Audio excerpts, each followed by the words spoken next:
One big problem with wristwatches is that they're so expensive. Getting into this hobby can mean significant sacrifices when it comes to other things we spend money on, such as computers, cameras, food, wives, and children. So if you're like me and still want to have the cake but eat it too, then I have a solid recommendation for you. Let's chat about a watch that is as home on a hike as it is in an office, and it will cost you less than a pair of shoes for your newly fashion-conscious teenage offspring. It's the Seagull 1963. If you like this video and enjoy my content, I'd love a like and subscribe. Drop me a comment too if you feel like it. So the watch I have here is a recreation of the Project 304, which was ordered by the government of the People's Republic of China in the mid-1950s. The Tianjin watch factory started manufacture of the watch in 1961, and in 1963 the factory delivered 1,400 aviation watches to the Chinese Air Force. The ST19 movement and all the equipment to make it was purchased from a Swiss manufacturer called Venus. The original watch and its history is genuinely fascinating. If you're interested, I'll leave a note below to an excellent article that helped me with my research. The original watch was a 38mm diameter, but with my large wrists, I opted for the 40mm watch and purchased from AliExpress for $220. Whilst this is by no stretch of the imagination an original watch from 1963, it does have the authentic movement, which is really something to behold. But let's start with the dial. I have no other watches like this. The champagne dial with its applied golden indices are very beautiful to me. The text, which I believe says China made, is beautiful, as is the red star that sits right above the text stating 21 jewels in the movement. It makes me feel like I'm wearing something quite exotic, and I often get questions about it from friends and clients, since it doesn't look like anything else.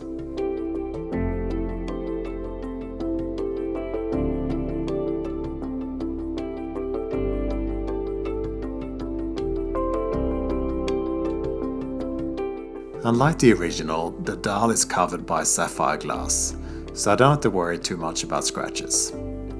You can order them with the original acrylic too, which would further accentuate that warm tone of the dial, I think. The standard model has no lume, but there is a version with, and I do wish I had spent the extra $30. We have a running seconds dial on the left and minutes on the right. The large seconds hand starts when you push the top right pusher, click it again and it stops. To reset, simply depress the bottom right pusher. This is a manual wound watch, and if I wanted to find something to complain about, I do find the crown just a tad small for me. It's not difficult to wind, but it has some resistance, and for my large fingers, I'd love it to be slightly larger. It does have a very cool star on it, which makes it a bit easier than to forgive. The polish case is good for the price, and I think it will look even better with age and a few light scratches, which will hopefully make it look even more like a vintage find. I certainly haven't babied the watch, but it still looks pretty good after a few months of ownership. The watch is delivered with a green strap, and whilst I've tried all kinds of strap combinations, I've come to the conclusion that this military green really is the best option for this watch. That said, I ditched the supply strap almost immediately, since it is a bit cheap and nasty, and instead installed my green Erica Original MN strap.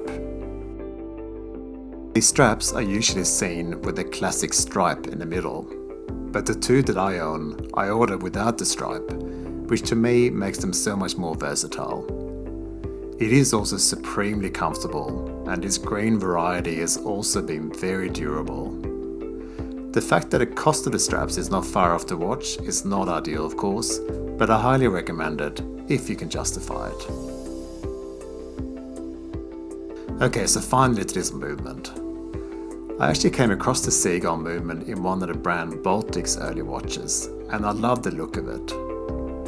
To a layman like me, it looks like an incredibly complicated, decorated and beautiful movement.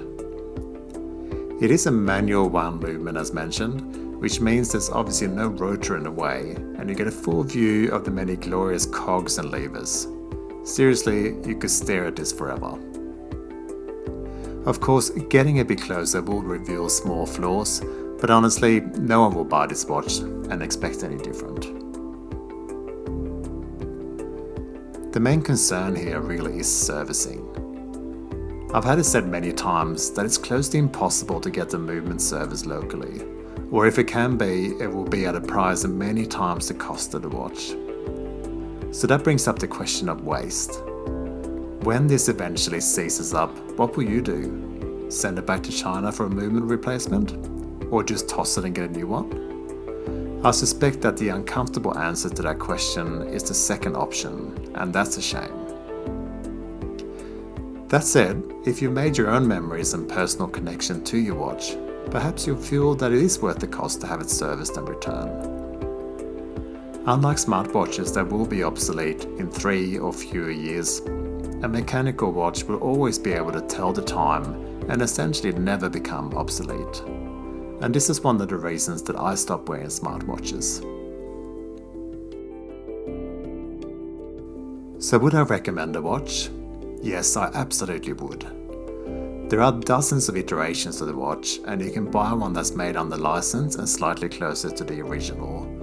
You can also get them in 38, 40 and 42mm diameter, and in many different colours and even with lume. I wear mine far more than I expected, and I think it will make a great present for someone that is just getting into mechanical watches, particularly since the cost is so reasonable. I think if the crowd that buy fashion watches from Movement, Daniel Wellington, or any of the other many options with quartz movements only knew about this far more interesting and fun watch, they will be selling in high street retail stores everywhere. Thanks for watching, and please chime in below with your thoughts if you like.